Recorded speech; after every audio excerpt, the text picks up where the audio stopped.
Es hora de hacer lo que te gusta. Ahorrar en JCPenney durante los Power Penny Days. Encuentra selección de leggings Arizona para niñas a $5. Toallas de baño JCPenney Home Performance a $7. Y selección de camisetas St. John's Bay para él a solo $9. También tenemos servicio de entrega a tu auto sin contacto. ¡Apresúrate! No te pierdas estos ahorros de jueves a domingo durante los Power Penny Days. JCPenney. Ofertas válidas del 9 al 12 de julio. Aplican condiciones y exclusiones. Detalles en la tienda o jcp.com. You are listening to New Theory Radio.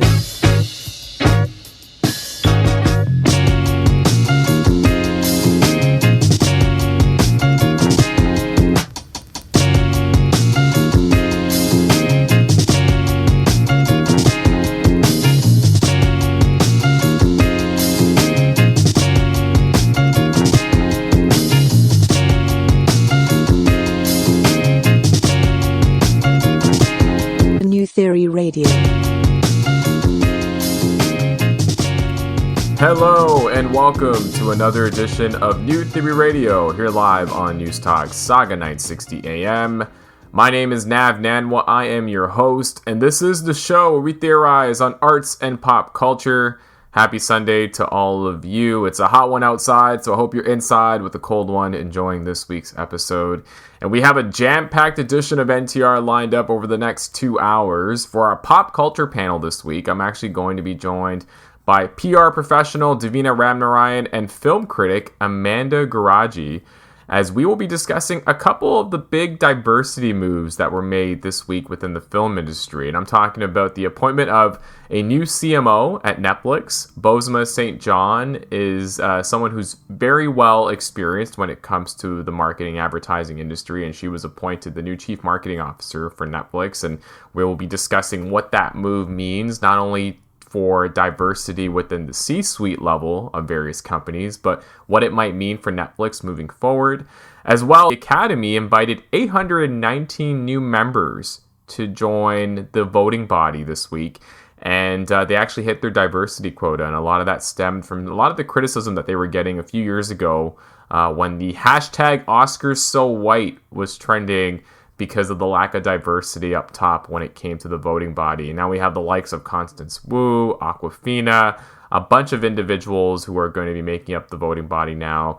And we discussed the impact that this might have not only to the Oscars, but maybe the movie industry as a whole. And will this cause a shift when it comes to the kinds of movies that we'll be seeing moving forward? And then we'll switch gears on the pop culture panel and discuss a new phenomenon that's truly taking over life during the pandemic, especially if you're looking for things to do during the summer months, and that's drive-in concerts. It seems that there's a bunch of drive-in concerts that are popping up all across the GTA, and I chat with both Davina and Amanda about it in greater detail. All three of us are big-time concert goers, so we discuss whether we would attend a drive-in concert, whether it's truly a novelty or something that we see really catching on over the next few months, and what this actually means for the music industry and how it could potentially bring back that element of live music back into our lives, which is something I know that I've been missing over the last few months amidst this pandemic.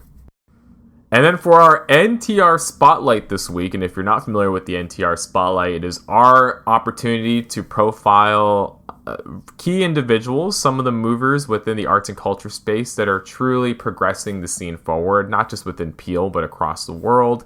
And we have a double shot of the NTR Spotlight this week, or a double feature if we want to keep on with the movie theme. First, we're going to be joined by Regan Hayward, who is the Managing Director of Beaux-Arts Brampton. And if you're not familiar with Beaux-Arts, it is an artist-led gallery currently located in the heart of downtown Brampton. So not only do we talk about what Beaux-Arts is, but we actually talk to Regan about how they've pivoted during this pandemic, because they've been actually holding a lot of curated art exhibits online. So we get into more details about that. As well, Regan shares some thoughts regarding the potential around a Brampton Arts Council coming back to the city and what role that Arts Council could play moving forward. And then we will be joined by Sauga 960 AM's own Annie Koshy. And if you're familiar with Annie, she's a weekend host here at the station. Not only is Annie an actress, and we'll be talking about some of her movie projects, she actually has a book coming out called How to Be Your Badass Self, a guide to using your inner energy for brand success. And she is someone who has a ton of experience within the media industry. She actually runs her own media promotions firm called the GTA South Asian Network. So we chat with Annie not only about her movie projects, but about this book and how it came to life. And it actually is going to be released later this month. So definitely exciting to give one of our own here at Sauga 960 a platform to promote a lot of the wonderful things that they're currently doing. All this and more in this week's edition of New 3 Radio. So we are going to take a quick commercial break. And then when we come back, we'll be joined by Davina and Amanda. And we will kickstart our pop culture panel here on News Talk, Sauga 960 AM.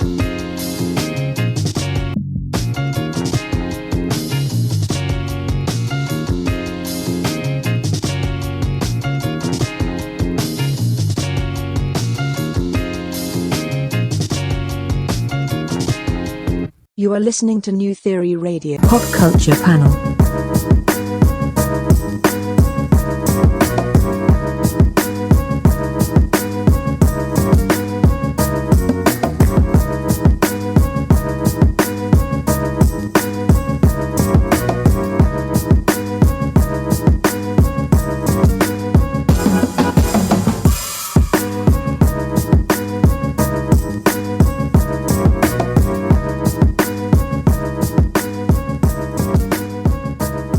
And we are back here on New Theory Radio, here live on News Talk, Sauga 960 AM. My name is Nav Nanwa. I am your host. And this is the show where we theorize on arts and pop culture. And it is about that time for our pop culture panel for the week. And joining me this week to talk about a bunch of different topics that took place this week are two amazing women. One is a film critic and entertainment journalist. She is the editor-in-chief of her own website, www.candidxcinema.com, and a contributing writer for Geekly Goods. It is Amanda Guarragi joining us here on New Theory Radio. Amanda, thanks so much for being a part of our panel. Yeah, thank you for having me. I'm excited. And then joining Amanda and I is a PR professional with a decade of agency and in-house experience across Canada, Australia, and the United Kingdom. She has worked with big global brands across diverse industries, and she's been a longtime friend of mine. I'm very honored and excited to finally have her on New Theory Radio. It is Davina Ramnarine. Davina, thanks so much for doing New Theory Radio. Nav, I'm so happy to be chatting with you and Amanda. So thanks for having me. Yeah. And a lot has gone down this week. As I was kind of putting together this episode and trying to figure out what some of the topics should be. One major story was Bozoma Saint John being named the Chief Marketing Officer of Netflix, making her the organization's first Black C-level executive. And it's worth noting that Netflix's current workforce is only 7% Black. So this is definitely a progressive move as they try to diversify their ranks internally. But at the same time, it seems like the Oscars have officially invited 819 new members to their voting body, and they've hit their diversity target. And if you're familiar with the Oscars, you know over the last few years, since about 2016, there's been this movement around #OscarsSoWhite and how people were openly calling out the Academy for not being diverse. And that didn't have to do with just people of color. That had to do with the amount of female representation that was within the Oscars and within the nominees for the last few years of the awards. So wanted to talk to you both about this. Amanda, you being a film critic, Davina, you having worked in PR, and actually I want to give a shout out to an awesome article you had written about the role of POC and just some of the discrimination that you've seen within the PR industry. What are your thoughts on both of these stories, and do you feel like this is progress? And maybe Amanda, will begin with you. Yeah, it's definitely progress. I've been following the Oscars for a while, and I was very vocal about it. The Oscars So White hashtag was eye-opening for everyone else, but it was very clear that they did not have enough representation in the films that they chose and the filmmakers that they nominated. So it was very interesting to see how they were going to move forward. Like, I remember when Moonlight got nominated, there was this uproar because it was, there was Black representation, but there was also LGBTQ representation. And to have that together for a nomination, there was so much controversy. And it's like, but why is there controversy? Like now, like we're so far past that. We progressed past that. And then when it won, they did the fake out, the envelope fake out, which was like the most talked about thing ever. And it's like, I wish that it didn't happen that way, you know? So that was another thing where I was like, why would you want it to happen that way for a film like that? So yeah, I think that they've progressed. It's still not enough. Like recently, Apple TV just had a bidding war for a film called Emancipation with Will Smith and Antoine Fuqua. Hopefully I'm pronouncing that right. Yeah. So it's another slave movie. So films like that, police brutality films, having the similar stereotypes in their films, that just has to like leave. They have to like write something better because we're tired of that. We want people to be represented in an action film and be front and center instead of a side character or being killed off in a horror film right off the bat. Like we want those stories instead of the same thing constantly with like, that's what I've noticed. So yeah, it is progression, but they need to do better in regards to storytelling and have that kind of representation through stories. Davina, any thoughts?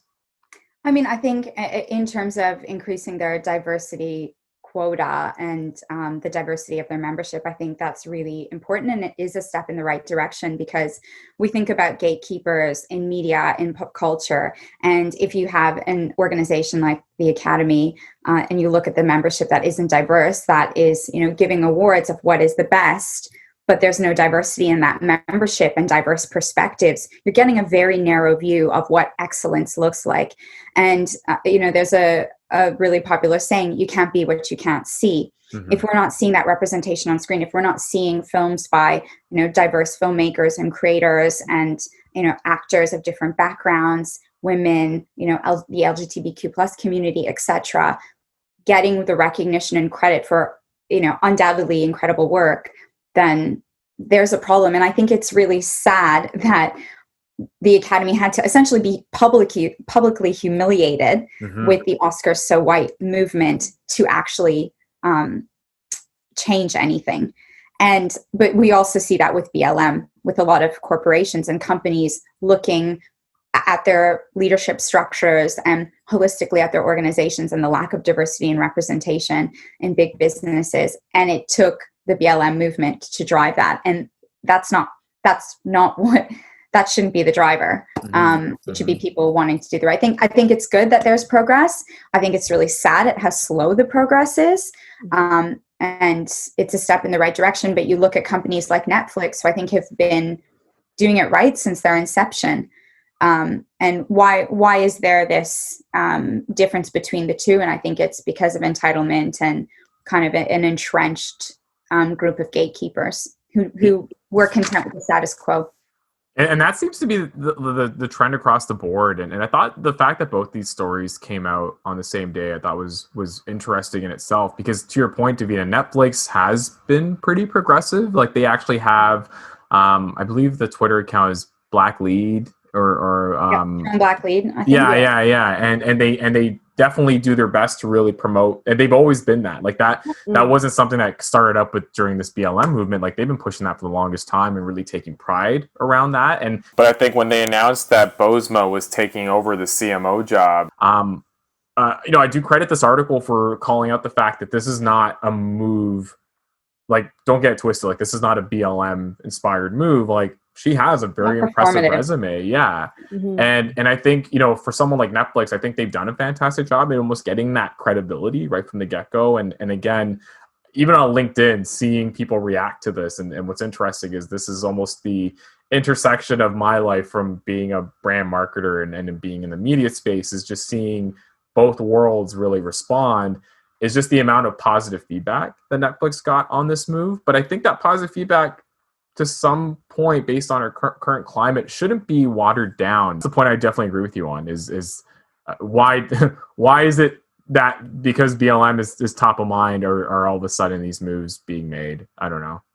Yeah, I think it's people are finally catching up and recognizing that systematic and systemic, you know, racial injustice is real. But I also think one of the reasons why Netflix has been doing it right from the get-go is they've always had a global audience in mind. So they've always wanted to appeal to a wide range of people around the world.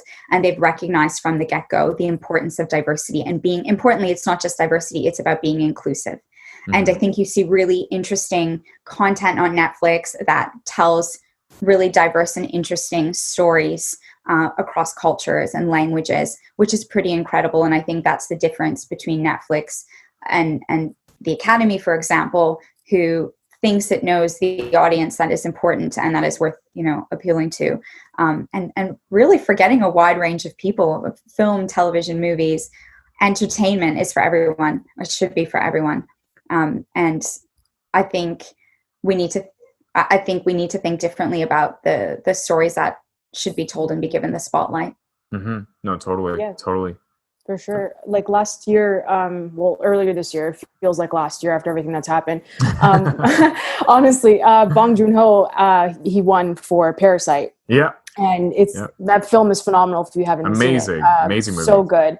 And he said that it's like the Oscars are strictly for like American films. And like he says something along the lines of that, where it was like an American competition.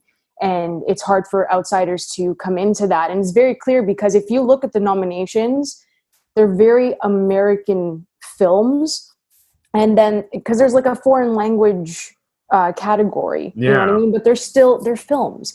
And like for Parasite to win, that was such a monumental like moment for the Oscars, right? And like it's the first film in history, to win Best Picture. So that was like amazing. And then the entire cast was invited to become members, like after the fact, you know what I mean? So they should have already been there, because Bong Joon-ho is like a staple in the industry. So it's kind of like, I feel like it's more of like course correcting, which I don't want to say that, but that's what it feels like with some companies and corporations. So yeah, like even, sorry, go ahead. Yeah, Davina. Which is, I think is fine. I mean, working in PR, companies need to course correct. So the fact that they're doing it is good. I think it's sad that it's movements like BLM, for example, that drive that change. And again, that speaks to maybe a lack of diversity at the top, and that inclusivity piece.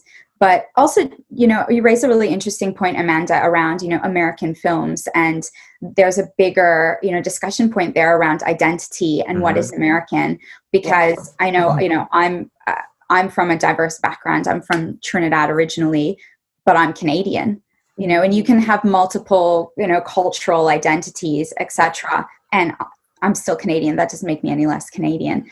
So also how we think of American films or North American films and storytelling, it's not just American Pie. Yeah. Yeah, and I think that's a great point to bring up. Sorry, as I lose my voice, because I'm looking at some of the stats regarding the 819 people that were invited to be a part of the voting body for the Academy, and what's interesting is 45% are women, 36% are non-white. The percentage of women that have increased in overall membership is up 25% since 2015. So that, there is some progress there. And I think, you would hope that the goal eventually will be that, 50% at least is really the encompassing body, but, it really sort of depends on just how they're making up that 50%. But, you have the likes of Ana de Armas, Zendaya, Awkwafina, Constance Wu, like people who have been at the forefront over the last little bit, who are a little younger versus the older establishment that the Academy has always been perceived as, getting now into the conversation and being able to, lend their voice to some of the decisions that are being made when it comes to nominees. How crucial is it when you guys watch the Oscars next year, and it's actually going to be happening in April because of the pandemic? How crucial is it to hold the Academy accountable and making sure that when the nominees get released, that you're seeing diversity get represented, especially with the move that they made with the voting body? Yeah, I mean, every single year, like I pay close attention to it. Ever since the Oscar So White happened, like I could have named like 4 different films that could have gotten nominated that year with like Black leads, and it just annoyed me because they were right there. So that's what frustrated me. Like as of recent, like we're gonna tie in Netflix, who picked up Mudbound. which is also phenomenal if you haven't watched it. Dee Rees directed it, and she did not get nominated for director. And that was a huge deal because they never nominate women of color for any kind of category. And that's something that they have to do as well. So hopefully with them including more people of color on their for their membership, this will begin to shift. But I do pay close attention, and especially because they bumped it now, the percentage, we have to hold them accountable because everyone has a voice, and that voice has to be represented in those nominations. So yeah, it's going to be an interesting year because now that they pushed it back, and then they even pushed back the time frame for all the films to be included. So I've been making a list starting from January of this year because it's important to include all of those films. And I don't want them to miss anything. So I'm making that list because they changed it. So it's going to be interesting, to say the least. There's too many films coming out. Actually, just on that, Amanda, as a film critic, and I'll be honest, I haven't seen a lot of female film critics kind of out at the forefront. And again, a lot of it is, here locally, Richard Krause seems to be, the main one that you see on CP24. And he's been in the game for quite some time. Growing up, you're used to, Siskel and Ebert or Ebert and Roper, or Joe Siegel, I guess he's another one. How is it for you to be a female voice in the critic game? Because I'm sure this is a conversation that you've been a part of quite a lot. And have you ever felt any discrimination when it comes to being able to put your POV out there and someone maybe denouncing it because of who you are? It happens all the time. Okay. It happens all the time. But I do I'm a white critic, so I do acknowledge my privilege in that case. So to speak out, it's kind of always men drowning out my voice, saying that you don't have the credibility, you don't have the right information. So I make sure that I do my research on everything before I even put something out. Not that I have to prove anything to anyone, but that's my name, and those are my sources and stuff like that with my articles. But yeah, we experience it every day in that case. So it's unfortunate. It's like any other industry in that case, right? So women need to be at the forefront. Women of color need to be at the forefront. Those perspectives matter, and I've been vocal about that. But yeah, we face that online. Online's the worst. Twitter's just insane when it comes to that stuff. But you have to stick to your guns and know what you're talking about in this case. Yeah, no, and it's fascinating. And I think kudos to you for really working hard, because your content is very, very good. I managed to immerse myself in it yesterday, and I appreciate that. No, I just we need more representation when it comes to the voting for certain awards, or even up top when it comes to some of the decisions being made. We need diverse voices when it comes to other aspects of this industry, such as critics, right? Your perspective is crucial, just as crucial as someone who's a Richard Krause, who's been doing it for quite some time, because everyone has a different POV. And I think now that we're starting to see opportunities open up, I think we need to have more voices. Davina, any thoughts on that? I mean, I completely agree with what Amanda is saying. I think that we need to highlight and give more opportunities and give more recognition to certainly women and to diverse communities. When you think about the history of the Academy, I think it's only one female director who's ever won the Academy Award for Best Director. It was Catherine Bigelow for The Hurt Locker. How sad is that? And you think about how many more women and diverse filmmakers and actors and storytellers there are, and still you're not seeing that filter through to the award categories and the nominees and the winners. That's really, really problematic. So I think that with the increased representation in voting membership or Academy membership, that can help drive the change and bring those perspectives to the forefront, as Amanda is saying. I think it's been a slow move, but these, course corrections that we're seeing hopefully will drive some, immediate change, but also for the longer term, get people really thinking about how things can be better in a broader sense at every level, from film production to costumes, all of these makeup, all of these different areas. How do you bring more diverse people into these other categories, not just the big categories, but to the industry as a whole? I was actually a thought that just came to my mind as you were talking, Davina, is understanding now that the voting body of the Academy is becoming more diverse and more open, and it looks like they've hit their diversity target, but let's hope that they continue on this wave. Mm-hmm. And maybe this is a question for the both of you. Do you think this change from an Academy standpoint will change the kind of movies that we'll be seeing get made moving forward? And again, Amanda, you talk about that movie, Emancipation, is that what it's called? Yes. Yeah, being bought up by Apple. There's been so many op-eds I've seen recently about the so-called white savior, right? Yes. And that being a thing in the Green Book. And I was at the Green Book premiere at TIFF a few years ago. Actually, my wife just stumbled upon getting tickets last minute, and all of a sudden it's like Mahershala Ali, like everyone's there, and it was amazing. Yeah. But I remember coming out of that movie, I'm like, it's a good movie, but Viggo Mortensen's character seems like the hero in all of this. Like he seems like the guy that bailed Mahershala out when it comes to his situations. Yeah. But then there's been other examples, like 12 Years a Slave, in the role that Brad Pitt played. Like there's all these underlying undertones that exist within existing movies, especially when they address racial topics, or even when you think about we talked about this before before we recorded, about how you're getting like cis people playing transgender people, or you're getting able-bodied people playing disabled people. Yeah. Do you think with the change in the Academy voting body that this might spark change in the types of movies that we're going to see? I mean, we can hope. It comes down to the production companies, and I know that the smaller production companies like A24, Neon, Annapurna Pictures, like they've really picked up unique films that highlight different stories. So you have to, like, I always look to the independent films because they're doing so many incredible things.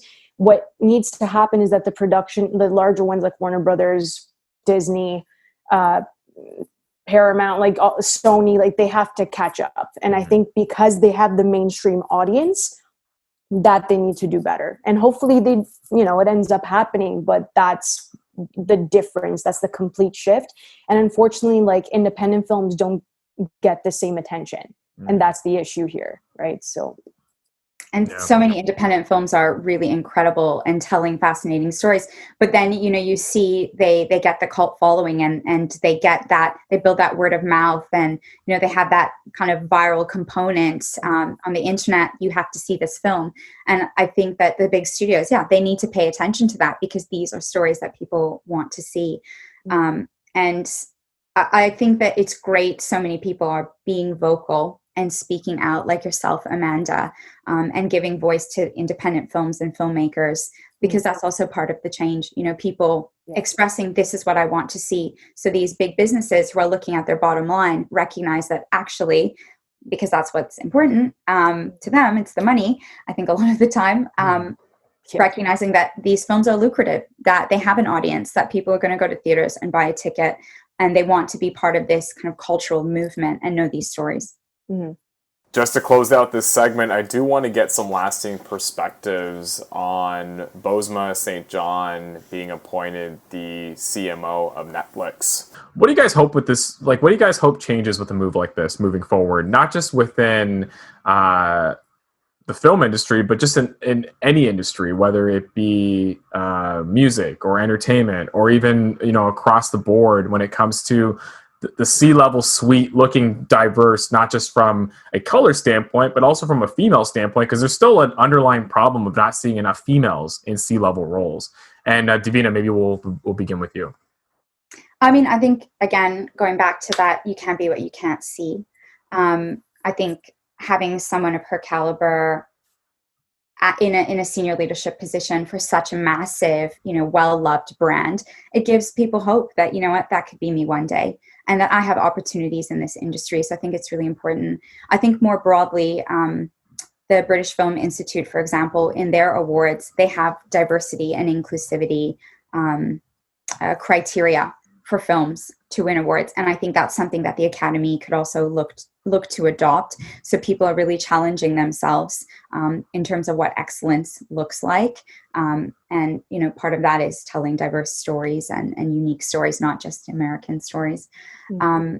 I'm hopeful. I'm really hopeful. I'm cynical. But I think she's an incredible woman. And it's amazing to see leaders like that and to see people have these opportunities. Awesome. Amanda.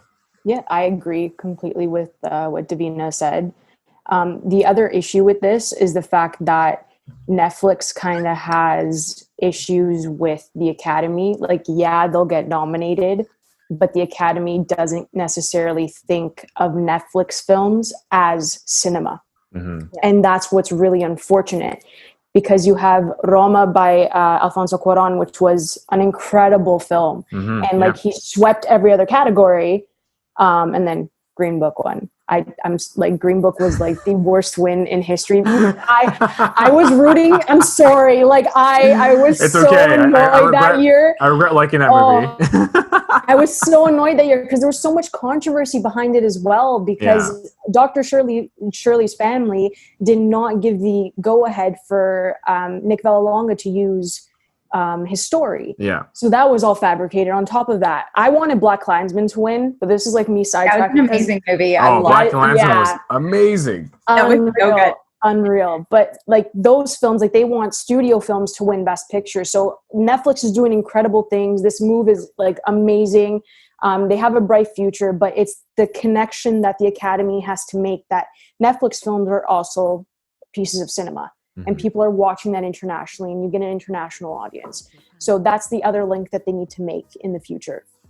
We are knee deep into the summer, and if you're cooped up inside, you probably didn't notice. Or if you're someone who's been visiting Trinity Bellwoods, you're probably assuming that the coronavirus is gone, which it isn't.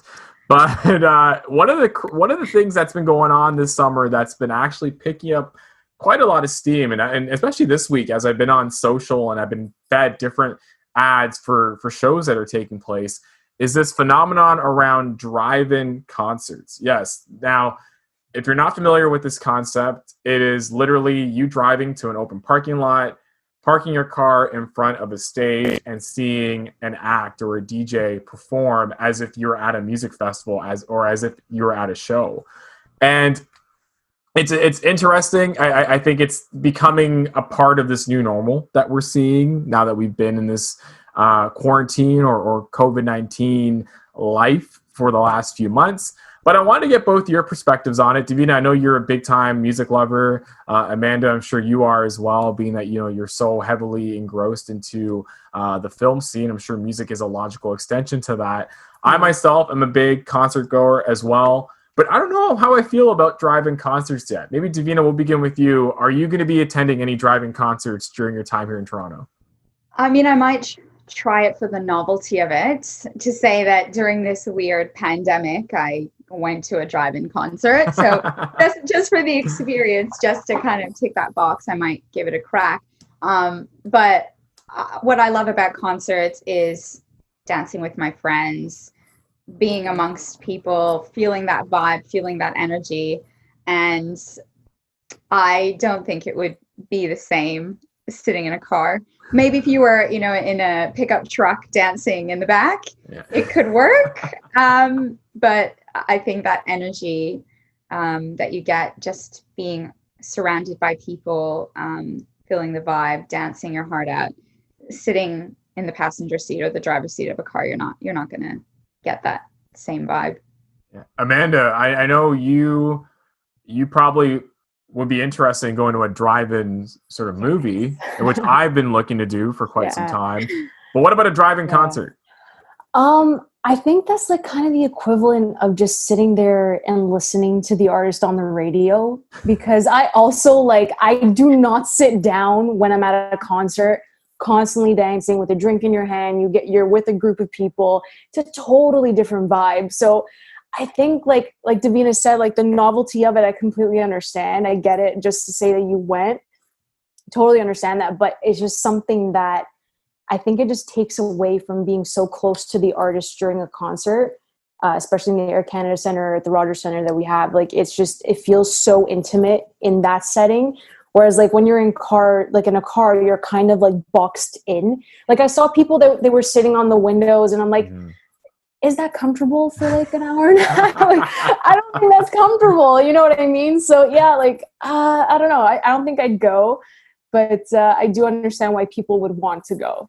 So I feel like the key word is novelty. Similar to what you mentioned, Davina. I think there's an interest in, maybe I'll try it once, but this week alone, I've seen a bunch of these shows pop up. It sounds like there's a venue beside Rebel Nightclub that Inc. Entertainment is calling the City View Drive-In, which they're going to be running shows at on a consistent basis. I believe they have some programming pretty much starting in mid-July and going up until mid-August, where they're going to be having acts performing there. But to your point, some of these acts are rock bands, some of these acts are DJs. Like, these are the types of shows that when you're at a music festival, the experience is really the social aspect of it. Sometimes that social aspect adds to the live show. I think being boxed into a car makes it a unique experience. Do you think this trend's going to catch on? I mean, I think from a artist perspective, it's giving people an opportunity to share their music, and with concerts being canceled, I mean, it's giving them an income, probably an opportunity to support themselves. So for that reason, that's why the novelty of it's something that I would be open to giving a try, because you want to support the artists, you want to support musicians. We love music, and it's a strange time, and you want people to also be entertained and have fun and have some hope. And, it's not quite normal, but at least bring something from, our past lives, our pre-pandemic lives, bring something back. So it's not that I'm against it by any means. I just think that as such an avid concert goer, I don't think I will have I know it wouldn't be the same experience. And I think that actually might break my heart a little bit more. I was telling you that on July 5th, I was meant to be at Kendrick and James Blake and in London. And it's like crushing my soul that that's not happening. But if that concert converted to drive-in, would I do it? I mean, probably. Yeah. Just to have the experience of it. I can't fault the artists, the entertainment companies who are trying to do something different and pivot and give people something, give musicians an opportunity. But yeah, I just, I don't think it will fulfill that. Well, the one thing I'm trying to figure out is when you're in a car watching this, if you like the performance, do you honk your horn or do you roll down your window? I read an article actually that people do honk their horns, but it's about more than honking your horns. That's so funny. But yeah, you're just screaming in your car. Yeah, or just screaming in your car, and even for the performer, like, do you want to be honked at by like cars? Doesn't that distract you, like the honking? That's why they don't have air horns anymore. Yeah. So like, I don't know. But you know what I find interesting is this progression that we've seen. When the pandemic started, we were getting invited to Zoom concerts, IG Live performances. Now, as things are starting to open up, these drive-in concerts seem to be, I guess, the next logical extension of that. And I think sooner than later, I think the next extension might be, hey, you can attend a show, but it's going to be very limited in regards to capacity. And you're going to have this circle, and you can only stay in that circle. And I think Dave Chappelle had just done that recently with his. If you watched his speech on George Floyd that he put out, which was very powerful a few weeks ago. It was taken from a filming that he was doing, I believe, in some field, and he had social distancing protocols built in. I think that progression is going to be taking place, but some of these concerts are not cheap. Like, I was looking at one of them, it's $100. Like, it's to sit in your car. Like, and I get it. I'm in favor of supporting artists, but it's still a lot of money. I wonder if there was kind of a, the Trinity Bellwood style, like painted circles in the grass, and people could go somewhere almost an amphitheater and sit socially distanced and still, get that kind of vibe where you go with your circle of 10 or whatever your group is. Maybe that's the next evolution of this driving experience. But I don't know. I think everyone's just trying to adapt, and I saw so many brands who have canceled their activities and activations are trying to still give people something and connect with people. And, that includes artists. So I get it. I definitely get it. I'll wait for whenever phase 3 of what this experience might be a little bit more fulfilling. I also wonder too, if, there's obviously a lot of innovative stuff that artists are trying to do in these drive-in settings to connect with people. So you can call in and request songs, and DJs have been doing stuff like that. So there is still that interactivity element that actually at a big DJ show you would never get. So there are unique aspects of it that could be really enjoyable and make for an experience. And I think, as with anything, when you go to concerts, part of it's music, but part of it's who you're with. So, if you're with a really good friend, sitting in your car and enjoying some really romantic music, it might actually be great. Yeah, it might be have some privacy to, get it on in the back.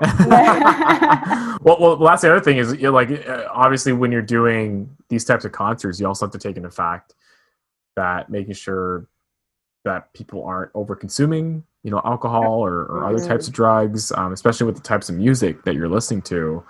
Again, I'm not going to deny and say those things aren't happening at shows, because, we've all been in shows where we've seen those things happening. But it's like that extra precaution that you need to sort of consider, because you might have some people that are assuming, hey, this is the new experience. If I bring a cooler of drinks with me, I can, get totally wasted while listening to my favorite music. But then, hey, you got to drive home after. Like, you can't just call an Uber.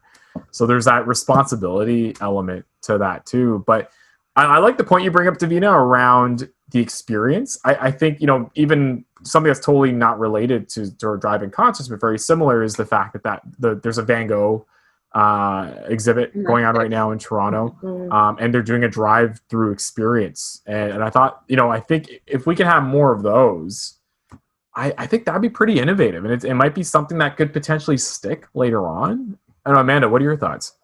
Yeah, people have been coming up with these amazing ideas, and I think that's great. We don't know how long this thing is going to last, so the more ideas, the better in this case, to showcase different artists in different mediums. I think that's really important.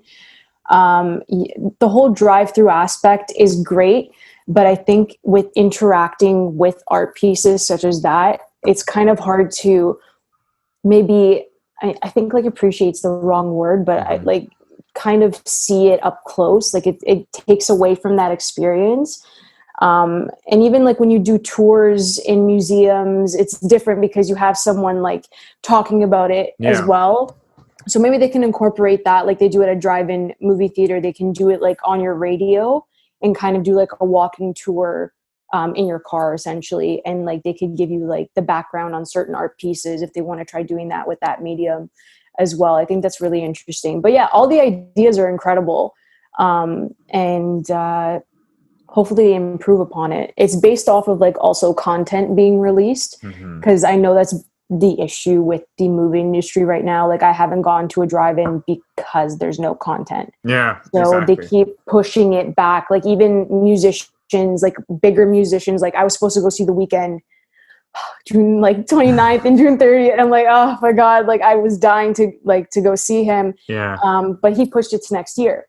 So there's also not enough content being produced because people are scared of, the profit that they're going to lose in this case as well. But there's so many factors. I just hope that they come around and they start releasing their stuff and they care about, the audience instead of making a profit. But that's bold of me to say in this case. No, but you bring up a good point, because I thought, being that you're starting, I don't know, I guess a part of me thought, because the summer is the perfect time for activities like this, I thought movies would have just adapted. I thought you would have seen more of these drive-in theaters pop up. And I've been to, I'm sure we've all been to drive-ins. I'm probably more interested in maybe going to a drive-in movie theater than going to a drive-in concert. Because again, you can bring your own snacks and you can listen to it. And driving is kind of cool, especially when you're with a group of friends or with your significant other.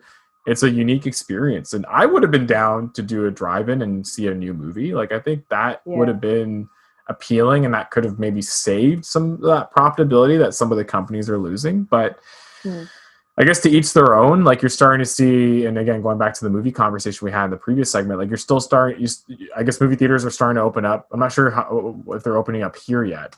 I think it's out in like Alberta. Like that was the first one that I heard, like the first, I'm like, okay, it's going to be in Alberta. I haven't really heard anything here. But they do have, they're preparing the theater to open. But for an example, like the film Tenet, directed by Christopher Nolan, that has been the talk of like this entire pandemic. And he wants it to be an event film, but they keep pushing it back because he cares about that box office. He cares about that profit. They spent over like $100 million making that film. So they do want to have that return. I don't blame them, but films like Trolls came out, Scoob came out. They did extremely well on VOD. And I'd rather have international accessibility for these films so people can watch them more so than, going to the theater, because you have to take it into account, like now, this pandemic, like this is what we're doing here. You have to think about your audience because we are cooped up at home. Yeah. And not everyone's going to like rush to the theater the second it opens because you're scared. Yeah. So it's all about content, and they're not listening. I've been very vocal about it. They're not going to listen to me, but yeah. No, it's fair. It's fair. Yeah. Just to close this segment out, Davina, if you were to go to a drive-in concert, what would be your act that you would be like, you know what, I'll put money down and I'll drive my car and I'll check them out? I'd probably have to be a really folksy kind of singer-songwriter. I was actually supposed to go see an Aussie called Stu Larson play in London, and that got cancelled because of the pandemic. So it would have been nice to go see him. Or see, just a smaller artist, kind of something acoustic. I think that would be a nice experience to share with someone, sit in the car, make out a little bit. Straight up. Straight up.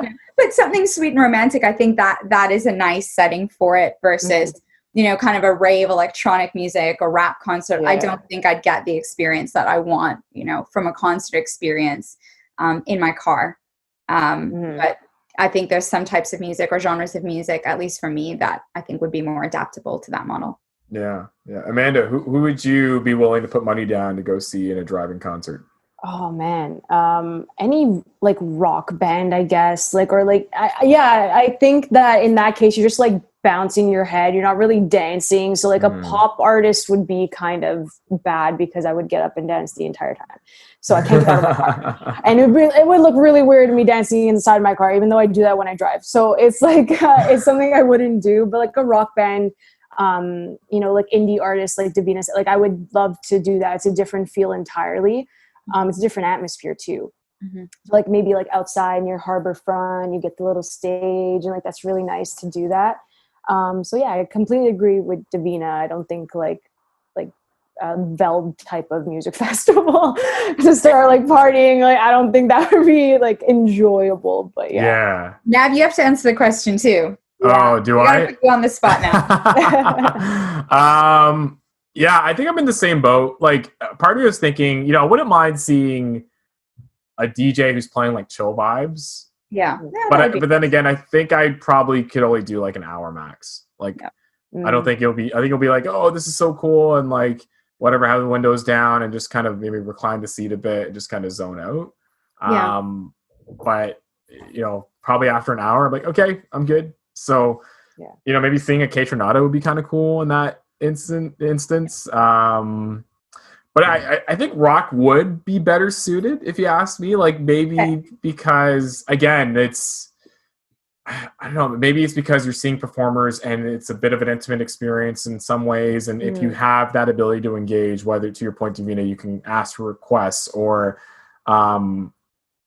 again, the type of music just allows it to fit within that setting. I think a band like the Black Keys would be kind of cool. Seeing them live, and I mean, I've gone through, and I just don't think anything can top that. Yeah. No, I saw not in a car. I was not in a car. Yeah, no, I know. And I only say that because yesterday I was driving, listening to Low High, their album, Let's Rock.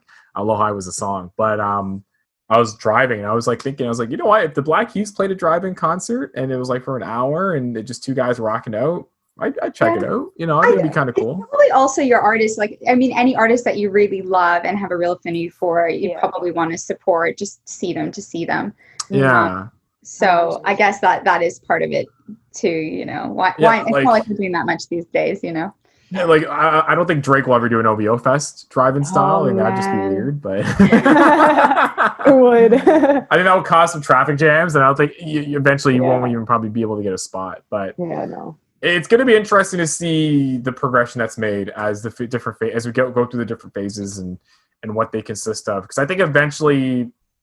And again, this industry has been hit the hardest. One of the industries that's been hit the hardest regarding the pandemic. And again, you do want to support your artists and be able to see them perform. And it does sort of bring some normalcy regarding what we've been experiencing over the last few months.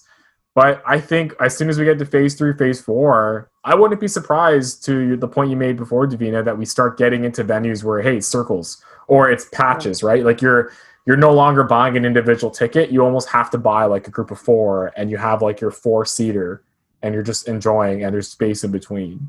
I would actually love that for, I mean, just going forward in general in life. How nice would that be going to galleries and museums and special events? Because so many times you feel like you're being funneled through like cattle and you can't really enjoy the art, take a moment at a painting because people are crowded around you, especially, you know, these kind of immersive experiential things, which I love. How cliche, but I love them. Gotta, you know, get the pic for the gram.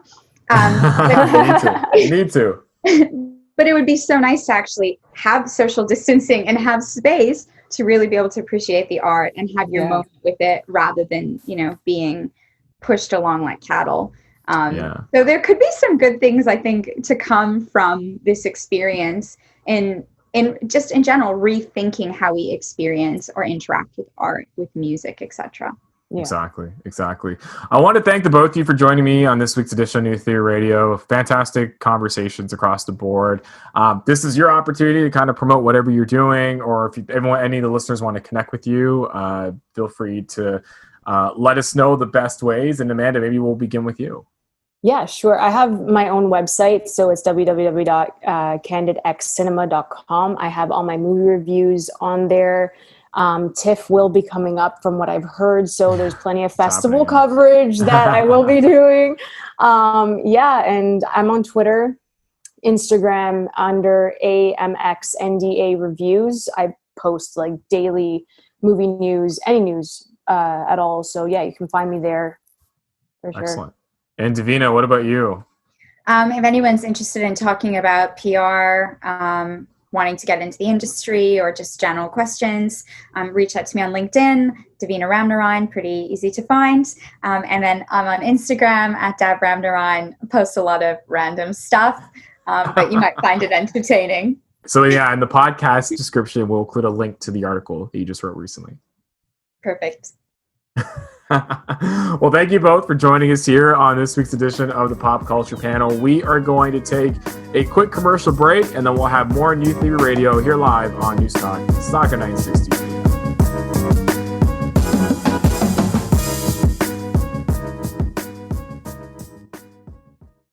You are listening to New Theory Radio.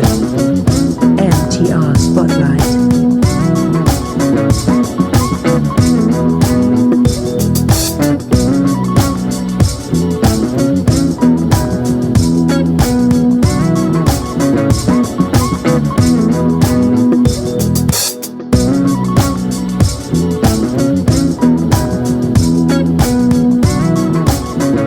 We are back here on New Theory Radio, here live on News Talk, Sauga 960 AM, the show where we theorize on arts and pop culture. And it is about that time for our NTR Spotlight for the week.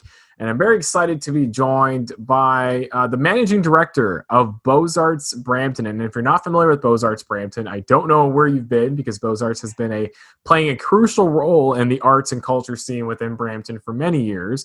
But just a quick recap of what BAB does. They are a volunteer-driven, artist-run gallery that serves as a premier exhibition space for emerging to established visual and multimedia artists and photographers. They feature bright gallery spaces, a boutique gift shop, and a second-floor art business studio in the heart of downtown Brampton. And again, I'm very honored to be joined right now for this interview, the Managing Director of Beaux-Arts, Regan Hayward. Regan, thanks so much for making some time for us here at NTR. Hey, Nav, thank you for having me. And featuring Beaux-Arts. Definitely. And you and I have been working together for quite some time. And I think with what's been going on with the pandemic and what we've seen sort of the impact been to the arts and culture scene, the arts and culture scene, I thought it was only right to start with this question. If you could describe 2020 so far in one word for Beaux-Arts, what would it be? Contracting. Oh, okay. Why so?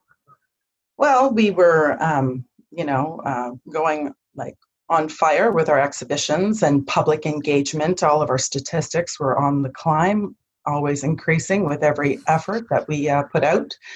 In our last show, we had incredible audiences turn out. We had over 43 visual artists featured. Wow. And so the pandemic, and it really, as we know, the devastating impact it's had on arts, visual art in particular, so dependent on public engagement, we are totally contracted. So completely. I mean, there's a few other words I could use too, but you asked for one, so we'll keep it there.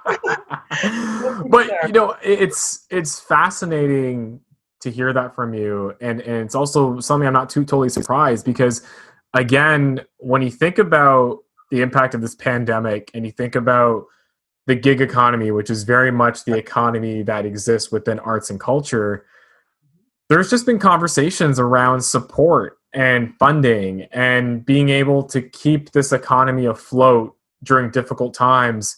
How has that been represented in some of your conversations that you've been having, being that you are a strong advocate within the city of Brampton for this culture, for this scene? Well, I think it's important, sometimes, I mean, this is an unprecedented time in our history. But we can look back in history and see that other eras have lived through pandemics and the way it rolled out for the arts then.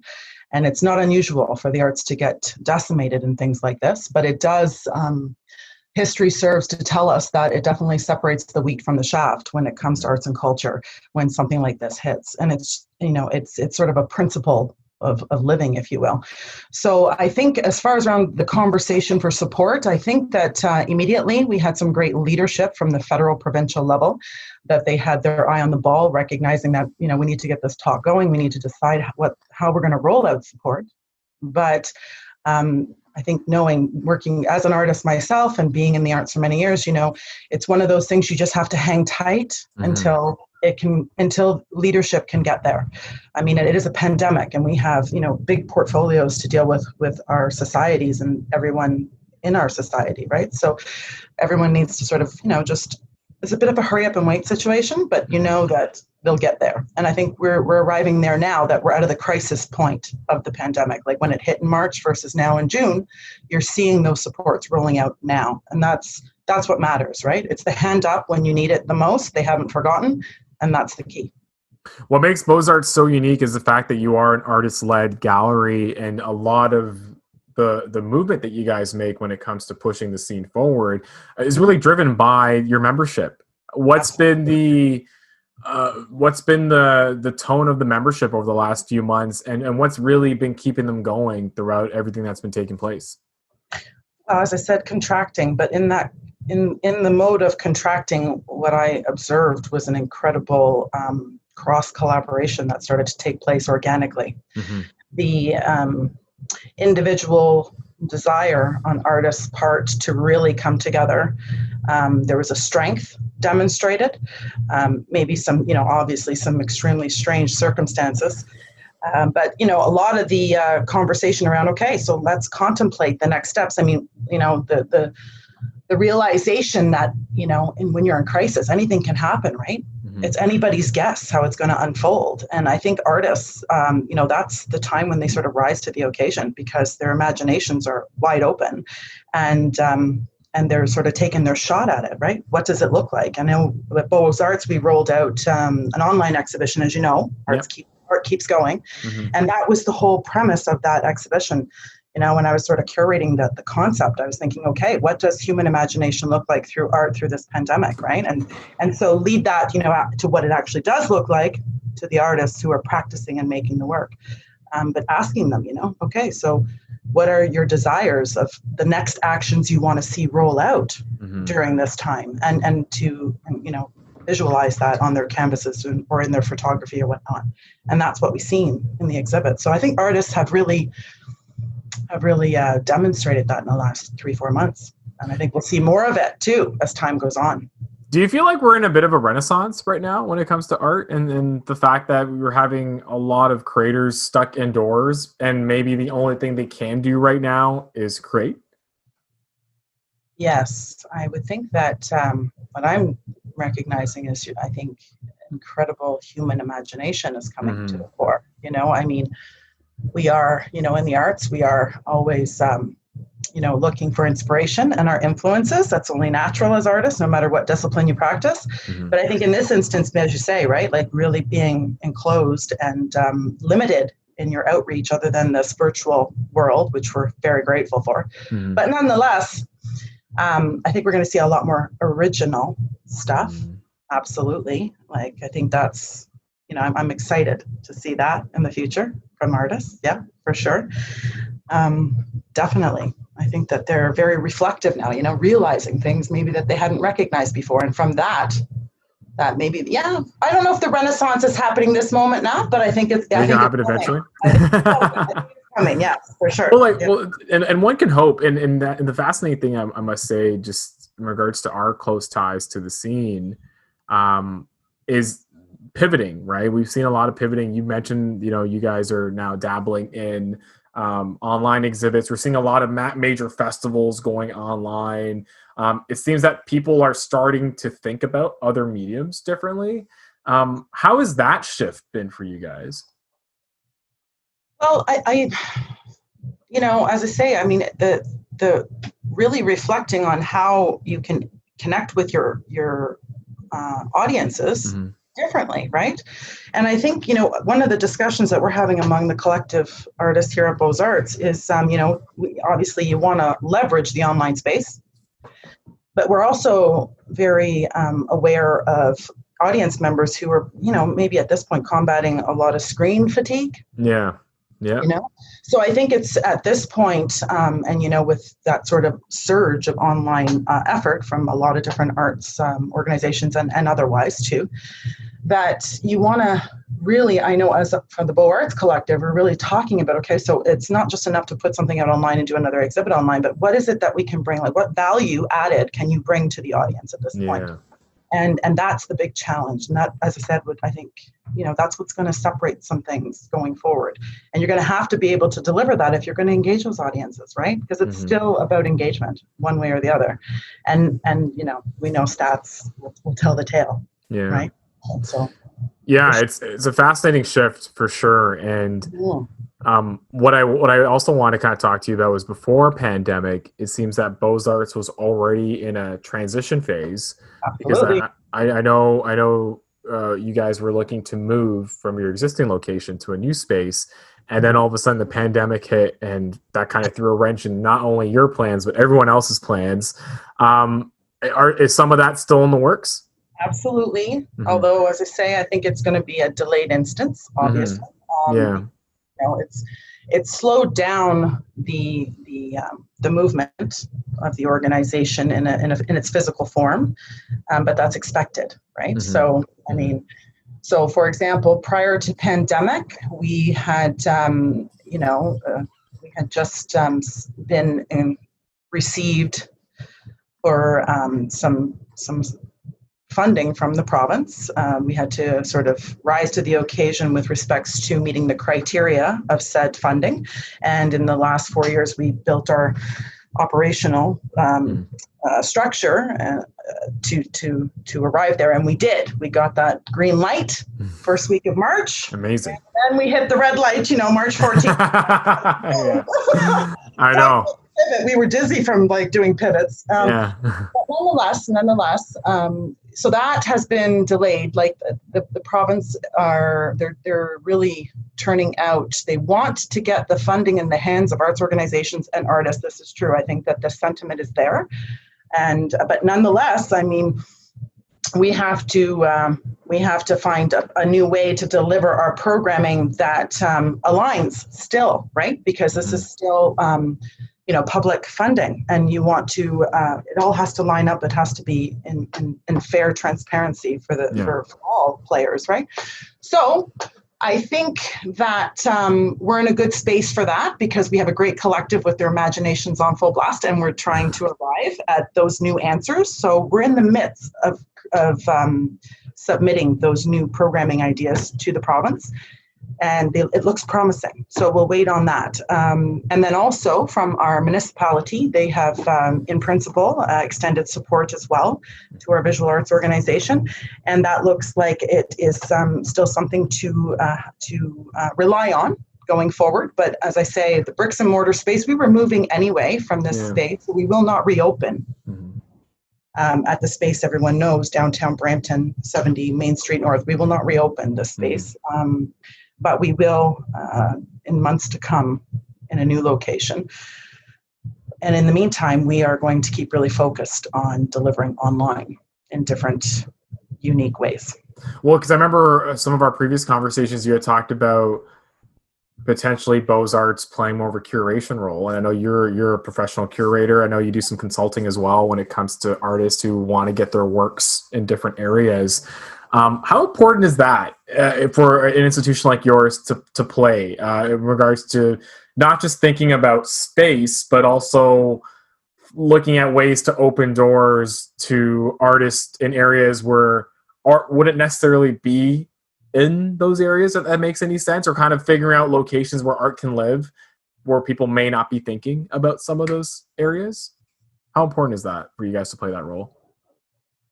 I think art transcends so much, right? I don't think that there isn't a space for art if stakeholders would be so open to allow for that, or create the partnerships for that. So maybe I'm a little biased because I am an independent art curator and an artist. It's okay to be biased. I don't think so. I think I could find a tribe that would concur with that way of thinking. But so I do think art can transcend anywhere. So it's only limited to your imagination, and I think your collective tribe, because art it has more impact when it is a collaborative appeal. Art always when, again, like you look over, I'm an art history student, and you look through the history of the ages, art always was stronger when it was partnered, and it was cross-pollinating, if you will.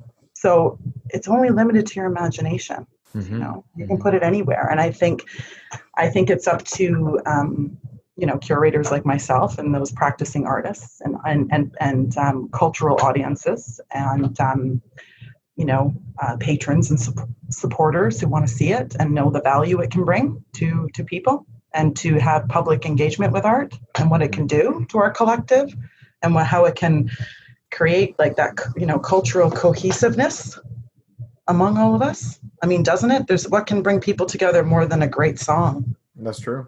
You know what I mean? It's just, and it's the same thing with visual art. I mean, look at public art installations, right? You can be just going on your merry way and be totally captivated by something that's right there in the public for you to consume. And before you know it, you may even start a conversation with those others that are looking upon it. Or post on Instagram, right? Yeah, well, from a social distance too, right? Yeah. It brings people together. It does. It's proven, and it happens so much. I think sometimes a lot of us take it for granted. That's a great segue to another conversation I wanted to have with you.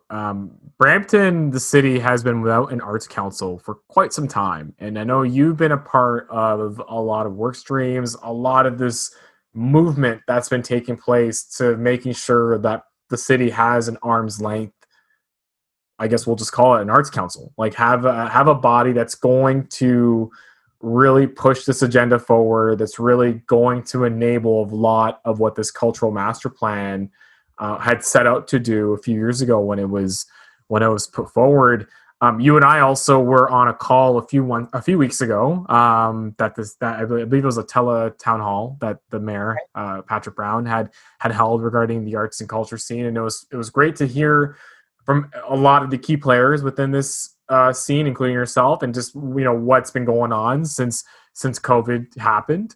But I wanted to get your perspective on that. Why do you feel like it's taken so long to get this going from a city standpoint? And if an arts council was in existence right now, what kind of role do you see it playing right now when it comes to the situation at hand? So that's a two-part question, huh? So we'll go with the first part. So why it's taken so long? I think the holdup could be because we didn't really have a consensus of understanding of what exactly an arts council in its philosophy does for a city. And I know for my part, an arts council is an arts council is an arts council, and they are alive and well and operating and serving their community of artists in cities across this province and across the country. Mm-hmm. So I realize that we are Brampton and we are extremely unique. I've often said, I'm born and raised in Toronto now, but I've been in Brampton the last 10 years, and people say, you're in Brampton. I'm like, you have no idea about the unique beat happening in Brampton. 100%. Yeah. It's completely unique. I love it. Yeah. And that's why I've been here the last 10 years. And, but I think the collective understanding on what that arts council has been a slow process. So that's why I think it's taken this long. But we did arrive somewhere when we got that cultural master plan passed. Yeah. And now we've got I would think, a pretty good team happening in the culture department in our city of Brampton. I think that they're doing, they're doing what they can to make it happen. And, the wheels are in motion. So it's coming. What was the next question? Well, just in regards to if there was an arts council, what kind of role would you see it playing right now, considering everything that's been impacting artists during this pandemic? Well, I think it creates a shorter distance between 2 points. Mm-hmm. Because it's an infrastructure that's designed to be a connector to artists that are on the ground, if you will, or sort of to use that term to illustrate, mm-hmm. practicing artists from different disciplines. That's one thing. And then to be able to connect it to, the funding arm, the granting arm of whether it be the municipality or other stakeholders that are invested. I mean, how many of our big banks have allocated funds to arts and culture? An arts council would be something that would be stewarding these types of things, and mm-hmm. So that's one way. The other way is oftentimes when you look at these arts councils serving different cities in our province, you see that their leadership has a history of practicing art in one way or another. So they are very, very skilled. They're bringing a certain type of understanding, because to create art is it's sort of a very unique process, if you will. And they have a history in understanding the toiling through the magic, and how artists arrive at their artistic products and creations. So they have a sector-specific type of understanding, and it just allows that process, to sort of put that infrastructure and to build in the understanding, to bridge the difference between 2 points of industry that otherwise maybe wouldn't understand each other. Mm-hmm. Mm-hmm. And that's there's nothing wrong with that. That's okay. Yeah. Okay, but an arts council and the people that are contained in it, which is usually a sort of curated team and a solid board of directors with stakeholders present, that are from other industry or what have you, it just allows things to move quicker mm-hmm.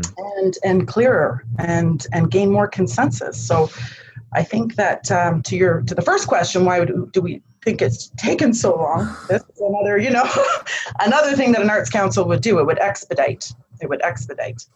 Yeah. But, that's just my opinion. Well, there was an article that I believe you were quoted in. It was in the Pointer, talking about some support that the city is now looking to execute for artists or people within the creative economy that have been affected, during the last couple months. And to me, I think a lot of that really stems from probably the dialogue, probably meetings like the one we had a few weeks ago. And I think just open dialogue that some of the city officials have been having with curators like yourself, with performers, with artists, with, people who are in the scene who really rely on it for a living.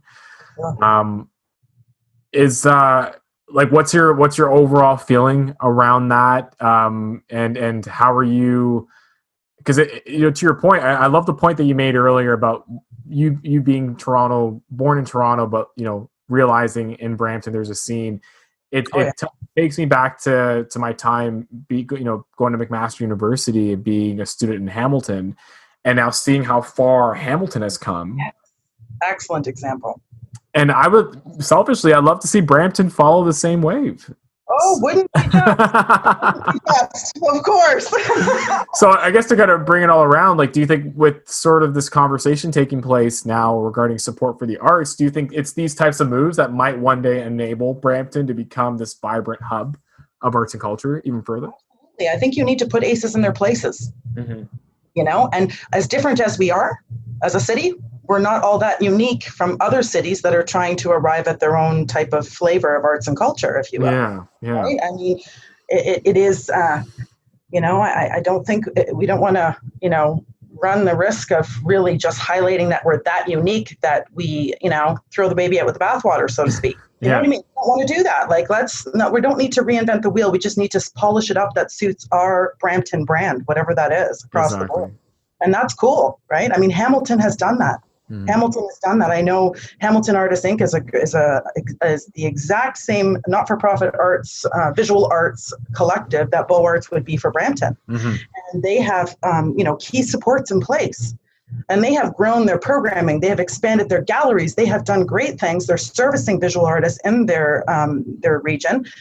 They're engaging their public. They're bringing the stakeholders to the table, and they're leveraging different areas of their arts sector from just one area of the visual arts. It's always cross-pollinating, right? So if you don't have your strong aces in their places, you weaken the whole thing, if you will. And Hamilton is a great example of how they've built up their little strength points, and they've connected all those dots. And look at they have a couple of really unique events where they're highlighting all of their artists, different. Super Crawl, I think, is one of them. That's it. Thank you. Yeah. Yes. Super Crawl. I mean, it's grown into something magnificent, but it takes a village. You need everyone's kind of buy-in, and I think too, I mean, they make space for each other. Yeah. I remember that event when I was in undergrad. This was over 10 years ago. Oh, yeah. It was like this underground event. It was, kind of like a Nuit Blanche, but if you knew about it, you went. But to your point, now it's massive. Now they have big time artists, musicians. They treat it like a week-long festival that really celebrates Hamilton. And I think, and it's, if I can say so, jump in there, it has driven their tourism. Oh yeah, wildly, right? You see the people coming out. It's not just the Hamilton citizens who are enjoying it. They're inviting and receiving a lot of guests to their city who are patroning their city in different ways. And there's a lot of, as I say, right, across the board, the city flourishes when you have visitors that want to come, and they want to hang out, and they want to enjoy the scene, whatever. And it they're stronger together, working together. And they're an excellent example of it working, because only 10 years they've grown it. Yeah. But it's really, really organic. It is. Totally is. And I think that's when things are done properly too, when it's organic and it feels right. And again, to your point, I'm glad you brought up the tourism angle there too, because, you have seen now within the city how they're really looking. Well, you have the tourism conversation taking place while the arts and culture conversation is happening, because I think they realize there's a link there. But to your point, there is an ROI, right? People love these experiences. That's why Nuit Blanche the last few years was such a big part of Toronto. Because people like to be immersed with it, whether they're artistic or not. That's right. There's a big part of our citizens are cultural participants, if you will. Even just myself, I'm an artist, I'm an art curator, but I go to hockey games too. I love basketball. I did play basketball too at one point in my life. If you go watch a movie, you're taking art. Like it's, right? It's the same. We get a lot of sports and recreation people that are enjoying artistic platforms. Again, like I say, it takes it's cross pollinating, and I think it's happening. We just need to sort of appreciate it and leverage it as best we can. No, it's great. Mm-hmm. Just to kind of close this out, you got Beaux-Arts did do an exhibit back in May called Art Keeps Going, #ArtKeepsGoing.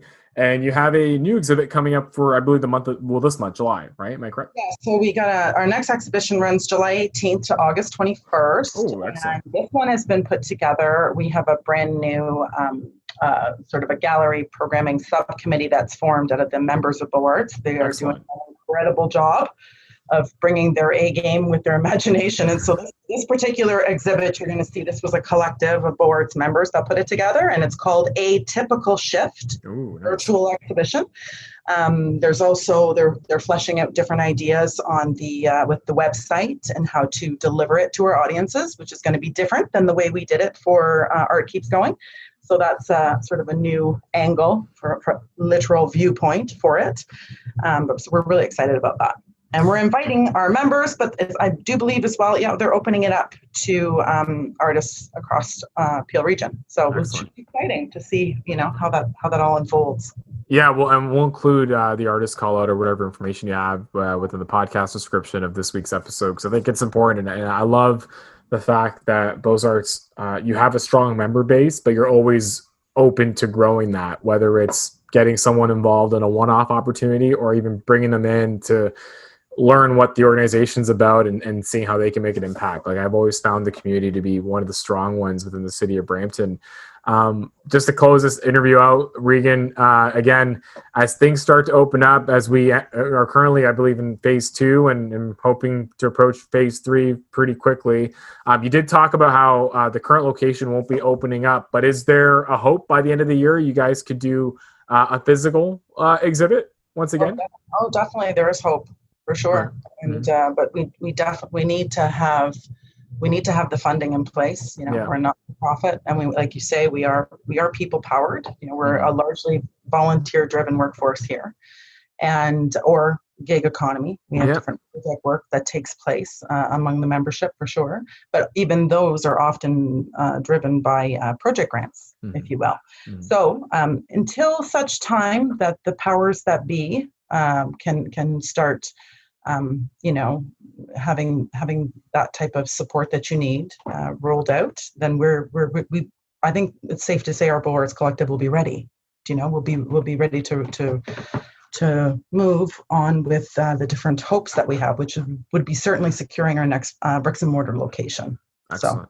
Well, anything that we can do here at New Theory Radio to support you, let us know. Again, Beaux-Arts to me is a crucial part of the city of Brampton's arts and culture scene. So again, we want to do what we can to really support you and the group of artists.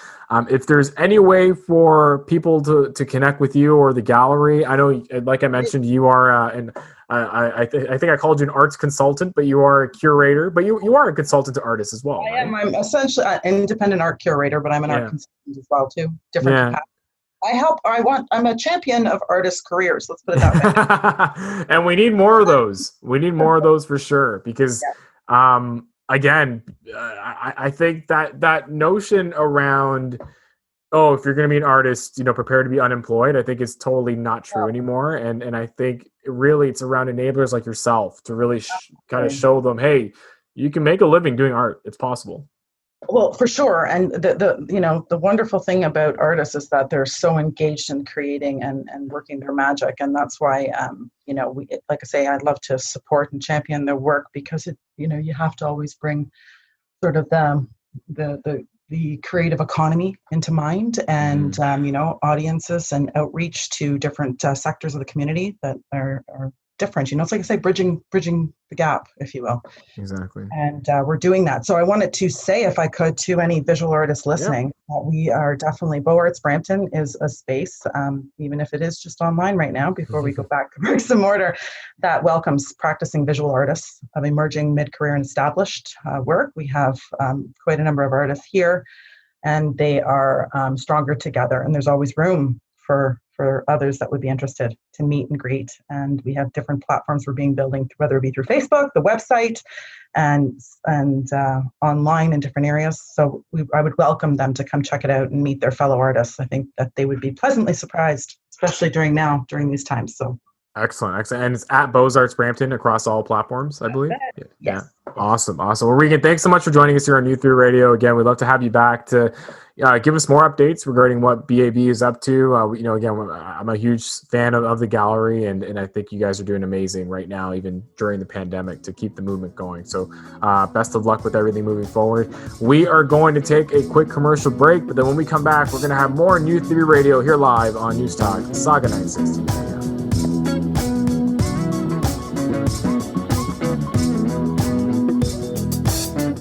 You are listening to New Theory Radio. NTR Spotlight.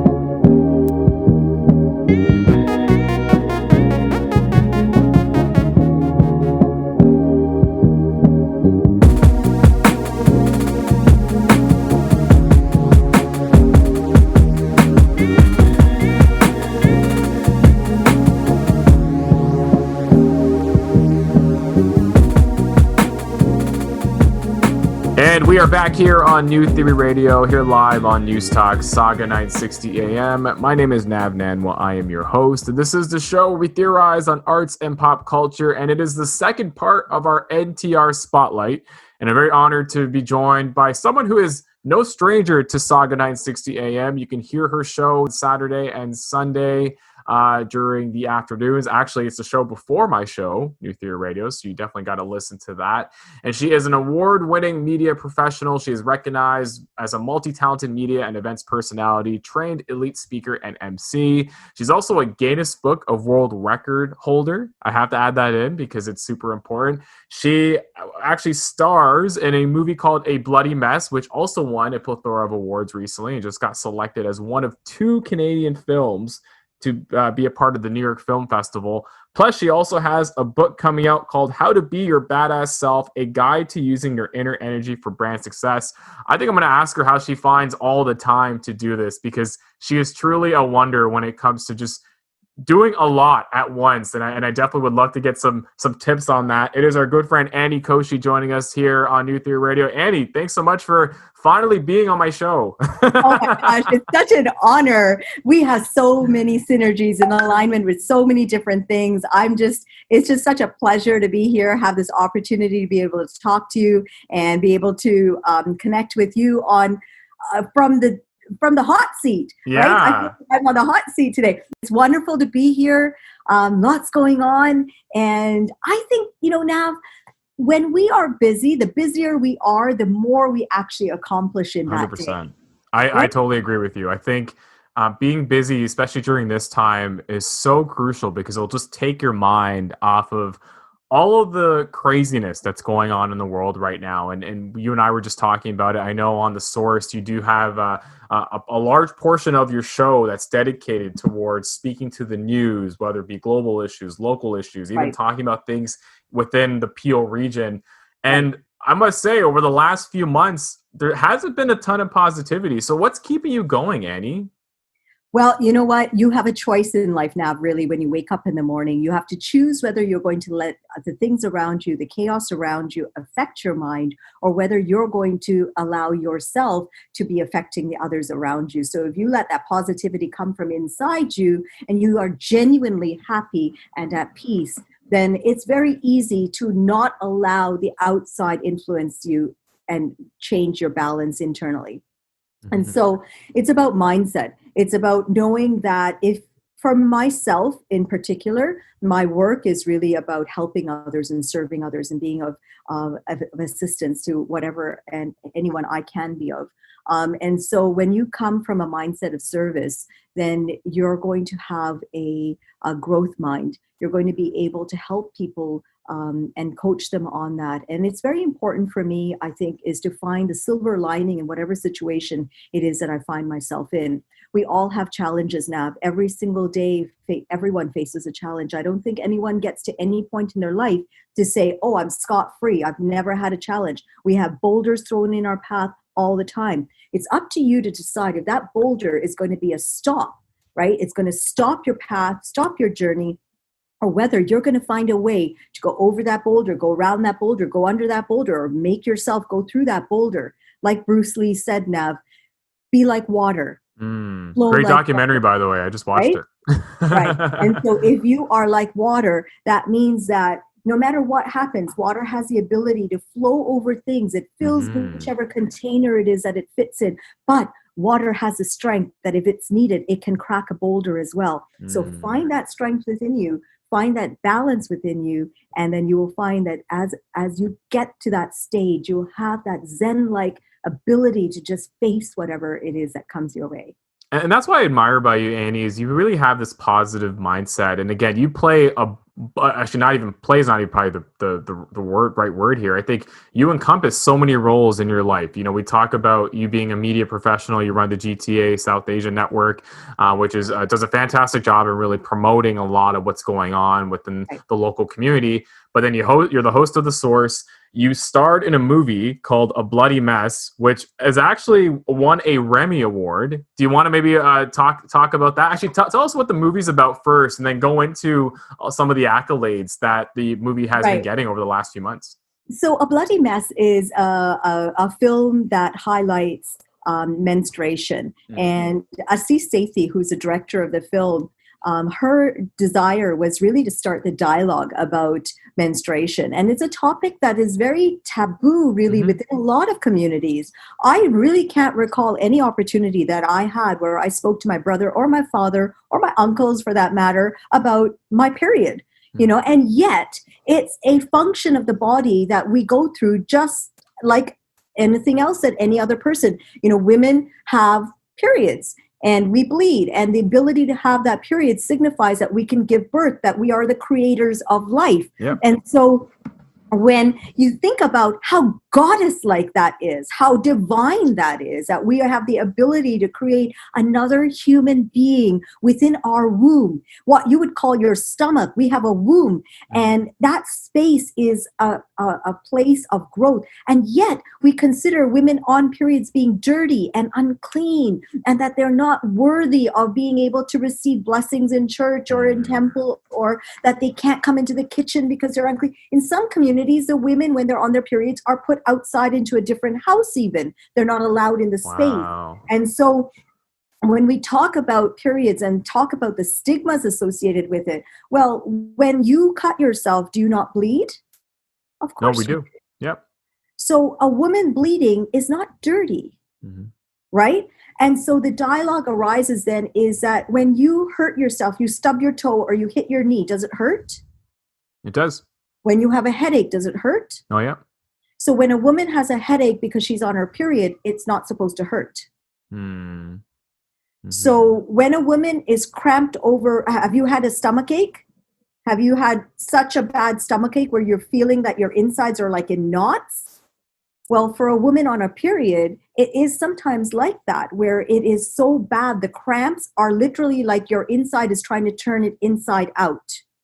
And that is a debilitating pain for some women. And yet we're expected to be in the kitchen, or we're supposed to cook, or we're supposed to go to work, or we're supposed to take care of the children, or carry on with our own regular routines as though it's okay. And the period starts, A Bloody Mess starts this dialogue about it's okay for women to say, I'm on my period, I'm not feeling well, right? And have that said like that, and not feel, oh, I have to say, oh, I'm sick. Or I'm not feeling well, and give that sort of, you know, uncomfortable sort of shrugged shoulder. Ooh, you know, I can't really say what it is, but I hope you get the idea that this is what it is, sort of thing, right? Yeah.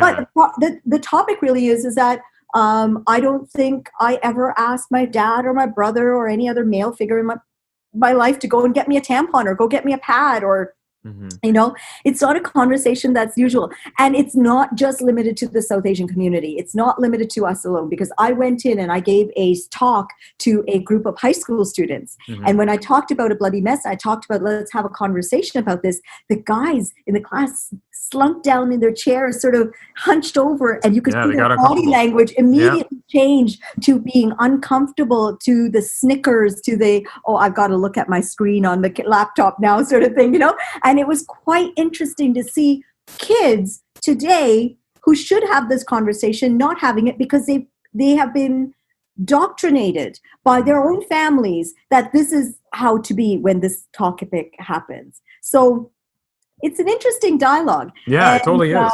It's made impact because it's a social awareness film, and it's been screened around the world. I think for me, I never expected this type of impact when I decided to accept the role of Aarti. I play a very traditional mother, very far removed from who I am as a person, because I'm very, very open-minded. I'm very bohemian in my thinking, and I'm very much a free spirit. And I practice something called agape love, which is it's almost Christ-like love, but it's an all-accepting love of people and of things. And so the film has a very, very traditional mom in that role, and you can almost connect with her, and then you can't connect with her. You can relate, and then you're like looking at her like, wow, you're bizarre, because that lady has been raised in her own set of traditional views, and she has grown up in that set mindset, and so she's trying to pass that mindset on to her daughter, but her daughter comes and is living in a different era and has grown up in a different environment. So the mother and daughter relationship, that symbiotic relationship, speaks volumes, because it actually starts to showcase a very normal type of mom-daughter relationship in which the daughters are growing up into their sense of self, but it's in conflict with the mother's growing up of that sense of self, because the mother adhered to her mother's expectations, right? And so it's that passing on of the lineage. It's that passing on of what's expected in a family. And we find this often happening. I come from a South Asian background. We have this happening where the girls are taught, this is what you have to do. This is what is expected of you to do. This is how you dress when you go to this function. This is what you say. This is how you sit. This is how you interact. And whether it is stated or unstated, we have these clues and cues on what is expected. So the film is quite interesting. It's been having global impact. I'm blown away now by the number of festivals that it's been screened at, the number of festivals that it has either been shortlisted and highlighted and has won an award at. Like you mentioned earlier, it won a very, very prestigious award at the Houston World Fest. Yeah, a Remy. Maybe explain to the viewers what a Remy is, if they're not familiar with it. Well, a Remy, it's a 50-year-old festival, and a Remy is an award that's given to a film. We received a silver Remy, and it is a highly coveted award at this festival. This festival is one of the festivals that George Lucas of Star Wars fame won his first award, as well as Ann Singh, I think, as well, is another director. But some very, very high-profile directors have won their first awards at this festival. Amazing. So for Assis Sesi to win this, first off, being of Peel Region, Assis is wonderful. She is a media personality herself. This is her first short film, and for her to be recognized for 11 and a half minutes. You think of usual films being between 90 to 120 minutes, right? Especially in this day and age. Right. And so those are long feature-length films. This is a short film. And the impact of a short film in 11 and a half minutes means that the director has to ensure that whatever content is put into that time, every single sentence, every single frame, and every single moment is weighted, right? And there's no wastage of time or space for it. So it has to be so the editing has to be very crucial. The footage has to be shot in a particular way. Yeah. It's not easy. So it's a lot of work that's gone into it. I'm very proud of my work in it. GTA South Asia Media Network, my company, has been helpful in promoting it as well. So I've been putting it out there for a promotion aspect. But I'm very proud of the fact that I was part of the crew, part of the lead actors, myself and the lady that plays my daughter, Maria Cristel. She's wonderful. And the funny thing is, Maria is Spanish. She's South American, right? And I'm Indian. And she has to play my daughter. Oh, and so wow. you can see my hair is relatively straight. Well, she has corkscrew curl hair. Oh, okay. Right? Wow. And so Probably came from the dad's side, no? well, he was bald, so okay. So maybe back in the day. But I must say, Annie, with everything that you're saying about the film, to me, it just further emphasizes the power that film can have in sparking a conversation. Because to your point, going to the high schools and talking about this in front of teenage boys who are they themselves are going through a stage of development, and to them, a girl being on their period may be the butt of a joke, or maybe something that's considered gross, to your point. But I think having a film like A Bloody Mess be in front of their face and sort of allow them to, number one, see what their friends or what their girlfriends, what their moms, what their sisters are going through. But number two, kind of educate them with visuals versus having uncomfortable conversations, I think is a great way to provide awareness. So no, I commend you and the team and NSC Safety for doing this. I think it's fantastic. You know, it's interesting that you're a part of this record, because I have a feeling that you're going to be doing a lot more signings in the near future when it comes to your book, How to Be Your Badass Self, a guide to using your inner energy for brand success. You have an amazing story to tell, and you and I have been friends for quite some time. So just being able to kind of see this journey that you've been on is fantastic. What sparked the idea behind this book, and where did the inspiration come from? Well, I think I've been my own badass self for a very long, long time. And, you know, you touched upon it, Nav, about the fact that you and I have been on this journey for a while. We have been hosts at several festivals for several years. We have crossed paths on that level for several years. And it was such a pleasure to have an opportunity to then host a radio show on different shows, but with the same company, and be able to be media personalities within that company atmosphere as well. And that journey, as you've sort of seen me blossoming and growing and coming more and more. Now I'm a global personality. My work is seen on a global stage. I'm interviewed around the world for different things. But How to Be Your Badass Self, I think that this book, which is all shiny. I know. It's so new. It's like fresh off the press. Talk about. And I did an unveil of this the other day, because this is the author's proof that you get from the publisher, so that I can go through it and make any last minute edits before it actually goes into print, which is going to be soon. But the book was in me for a long, long time. I think we all have books. We all have books within us. And it's just a matter of getting that book out of our head and onto the paper. And so that motivation came through Raymond Aaron, who's my publisher. And he is a multi-New York Times bestselling author. And so his kernels of gold on how to write the book and how to get it down and just to walk me through the steps of it were really amazing. He's been an amazing mentor that way. So I'm grateful to him. If it had not been for him and his program, I don't think I would have had the courage to take what I had in my head. We all walk around with a lot of knowledge, but knowledge is no good if you're not able to pass that knowledge on to others. So if you're not able to coach others, you're not able to teach that to others. So me writing this down and me teaching the content right now solidifies that knowledge within me, right? The best teachers, the reason they teach is because the more they teach, the better they get to understand their content. Exactly. Right? And so I walk, breathe, speak, and live branding. Everything I do usually is associated with branding. The things I put out has a certain brand content to it, or a brand feel to it. And when I started realizing the things that I'm doing naturally was not so natural to others, and people needed to understand, why is it important? Why is imaging important? What are the images that you're putting? How do you put different content on for different social media?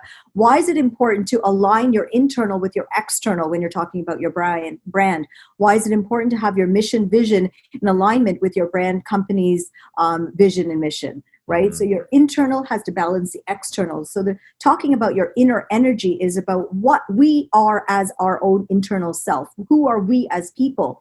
And so if you're not in alignment with yourself internally, no matter how much you put on the outside, no matter how much gloss you put on there, you can put on as much makeup and wear as many clothes as you want, but you will not be in alignment with your inner voice. And when that is not there, you're not going to have brand authenticity. So this is really about that. And as you can see, I'm animated about it. No, I love I'm it. Passionate. I think And it's great. I believe totally that everyone should. This is not a Harlequin romance. It's It could be about self-love, though, because I think when it comes to personal branding, you're going to have to really dig deeper and really believe in yourself, right? And that's where a lot of love comes from. So if I just look at just a first section of it, who am I, you ask? What do I have to share with you that will help you? Well, nothing that you don't already know. Nothing I have to say in this book is rocket science or something you haven't heard and tucked away in the recesses of your mind.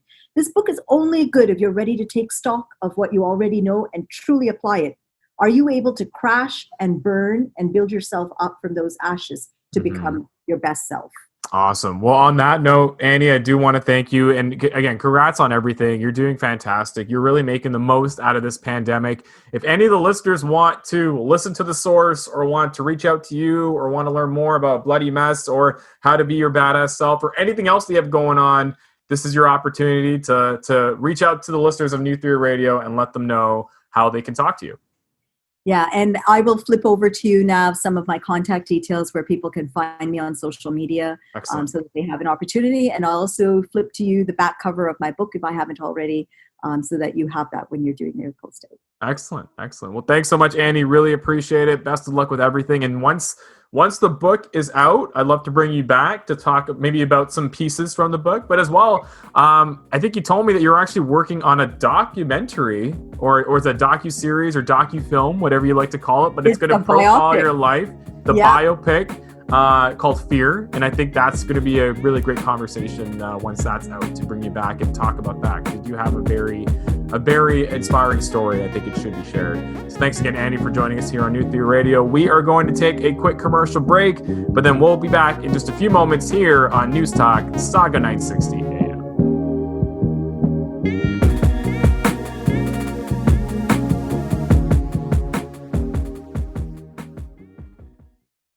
You are listening to New Theory Radio.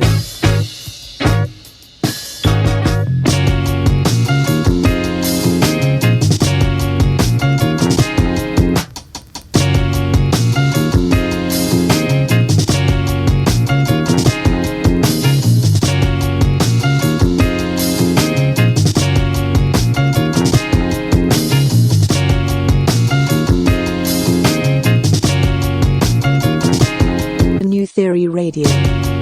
Welcome back to New Theory Radio, the show where we theorize on arts and pop culture. My name is Nav Nanwa. I am your host, and this concludes another edition of New Theory Radio. I want to thank my guests. First, I'll begin with the pop culture panel. Special shout outs to Amanda Guarragi. Go check out her awesome work at candidxcinema.com, as well as Davina Ramnarine. We will provide a link to her most recent article talking about anti-Black racism within the PR industry within our podcast description.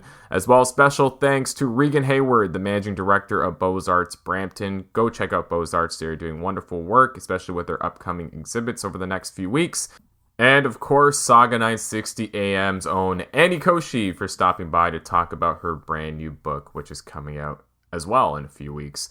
And if you want to connect with New Theory Radio, it is at New Theory Radio across all social platforms. If you want to connect with me, it is at Nav Nanwa on all social platforms. As well, big shout outs to my baby brother, Amit Nanwa, aka at Colorblind Photography _ on Instagram. He is in charge of all of our graphics. And again, special shout outs to the king himself, Dusty Loops, for producing not only our theme song, but the other themes that you hear throughout this episode. This is a wrap for this week. Thanks again for tuning in, and you will hear all of us next time. Peace.